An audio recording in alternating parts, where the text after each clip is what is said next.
नमस्कार। चलिए आज ज्योतिष की दुनिया में थोड़ा और गहरा उतरते हैं और बात करते हैं एक बहुत ही शक्तिशाली और परिवर्तनकारी नक्षत्र की। जी हाँ, हम बात कर रहे हैं कृत्तिका नक्षत्र की।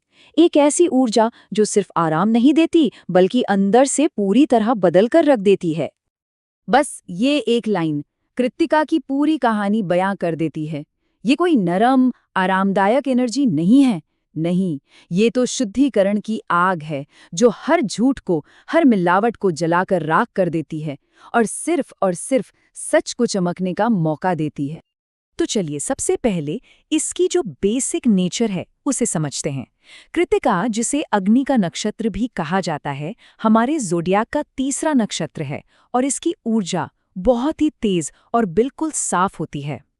तो कृत्तिका नक्षत्र जो है वो राशि चक्र का तीसरा सितारा है और इसका सबसे जरूरी काम क्या है? शुद्ध करना, यानी प्योरीफाई करना। ये हर तरह की नेगेटिविटी और अशुद्धियों को हटाता है, बिल्कुल वैसे ही जैसे आग सोने को तपाकर उसे कुंदन बना देती है। ये नक्षत्र मेष राशि के बिल्कुल आखिर से शुरू होकर वृषभ राशि की शुरुआत तक फैला हुआ है। अब इसके सिंबल्स देखिए, उस्तरा या फिर ज्वाला। सोचिए, दोनों का काम क्या है? काटना, अलग करना और साफ करना। और बस यही तो कृत्तिका का असली सार है, प्यूरिफिकेशन और डिसिप्लिन। और हाँ, इस नक्षत्र के जो देवता हैं वो हैं स्वयं अग्निदेव। वैदिक परंपरा में अग्नि का मतलब सिर्फ विनाश नहीं होता। अग्नि तो बदलाव की, पवित्रता की और भ्रम के हर पर्दे को काटने वाली दिव्य शक्ति है। और अग्निदेव की यही एनर्जी कृत्तिका के हर पहलू में बसी हुई है। लेकिन सवाल ये उठता है कि इस नक्षत्र में इतनी जबरदस्त ऊर्जा आती कहाँ से है? चलिए देखते हैं कि कौन सा ग्रह इसके व्यक्तित्व को ये आकार देता है। तो इसका जवाब है सूर्य। जी हाँ, इस नक्षत्र का स्वामी ग्रह है सूर्य। अग्नि के इस नक्षत्र को शक्ति मिलती है ब्रह्मांड की सबसे बड़ी आग यानी हमारे सूर्य से। कितना स्वाभाविक और शक्तिशाली कनेक्शन है ना? तो सूर्य की ये एनर्जी कृत्तिका नक्षत्र वालों में दिखती कैसे है? देखिए, उनमें एक नेचुरल अथॉरिटी होती है, जबरदस्त कॉन्फिडेंस होता है और उनके नैतिक मूल्य बहुत मजबूत होते हैं। वे पैदाइशी लीडर होते हैं और जब बात सच की आती है तो वो कोई समझौता नहीं करते। वे सीधे, आत्मविश्वासी और अपने सिद्धांतों पर चट्टान की तरह खड़े रहते हैं। पर जैसा कहते हैं ना, हर शक्तिशाली चीज एक दो-धारी तलवार जैसी होती है। तो चलिए अब कृत्तिका नक्षत्र में जन्मे लोगों के व्यक्तित्व के दोनों पहलुओं को समझते हैं, उनके ताकत भी और उनकी चुनौतियां भी। मतलब सोचकर देखिए, एक ही आग है जो एक तरफ तो उन्हें एक स्ट्रांग लीडर बनाती है, ऐसा लीडर जिसमें गलत के खिलाफ खड़े होने की हिम्मत है।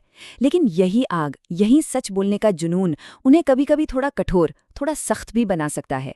उनकी बातें उस तरह की तरह तेज हो सकती हैं जो सच तो कहती हैं पर गहरी चुभ भी सकती हैं। तो फिर ऐसे लोग जिनका व्यक्तित्व ऐसा हो, वो जिंदगी में सबसे ज्यादा कामयाब कहाँ होते हैं? आइए देखते हैं कि कैरियर और रिश्तों में उनकी ये ऊर्जा किस तरह काम करती है। देखिए, वो ऐसी जगहों पर कमाल करते हैं जहां बिल्कुल साफ, निर्णायक एक्शन की जरूरत होती है, जैसे एडमिनिस्ट्रेशन हो, सेना या पुलिस हो, सर्जरी हो या फिर न्यायपालिका। इन सभी जगहों पर साफ सोच, अनुशासन और कड़े फैसले लेने की क्षमता चाहिए। यहाँ तक कि खाना बनाना भी तो एक तरह का शुद्धिकरण और पोषण ही है जो कृत्तिका की ऊर्जा से पूरी तरह मेल खाता है। और जब बात रिश्तों की आती है तो कृत्तिका वाले बहुत ज्यादा लॉयल और प्रोटेक्टिव होते हैं। उनके लिए ईमानदारी सबसे ऊपर है, चाहे सच कितना भी कड़वा क्यों न हो। वे इमोशनल ड्रामा के बजाय डिग्निटी और सम्मान को ज्यादा महत्व देते हैं। वे एक मजबूत, स्थिर और सच्चे साथी साबित होते हैं। तो चलिए अब इस पूरी बातचीत के सबसे गहरे हिस्से पर चलते हैं। आखिर कृत्तिका की इस कच्ची, उग्र ऊर्जा का असली मकसद क्या है? इसकी स्पिरिचुअल जर्नी क्या है? ये जो यात्रा है ना, ये कमाल के ट्रांसफॉर्मेशन की कहानी है। जब इस एनर्जी को सही रास्ता मिलता है तो जो गुस्सा है वो जागरूकता में बदल जाता है। उनका जो अभिमान है वो समाज के प्रति जिम्मेदारी बन जाता है। और आखिर में उनकी वो विनाशकारी आग ज्ञान और धर्म का रास्ता दिखाने वाली रोशनी बन जाती है। वे सत्य और धर्म के रक्षक बन जाते हैं। और यही कृत्तिका नक्षत्र की सबसे बड़ी और गहरी सीख है। यह हमें सिखाता है कि जिंदगी में जो कुछ भी झूठा है, फालतू है या नुकसानदायक है, उसे जला दो, और जो शुद्ध है, सच्चा है और पवित्र है, उसकी हर कीमत पर रक्षा करो। ये शुद्धिकरण और संरक्षण का एक पवित्र कर्तव्य है। तो आखिर में ये सवाल हम सबके लिए है, जब सच की आग किसी की जिंदगी को छूती है तो वो उसे कैसे गढ़ती है, कैसे बदलती है और कैसे एक नया आकार देती है? इस पर विचार जरूर कीजिएगा।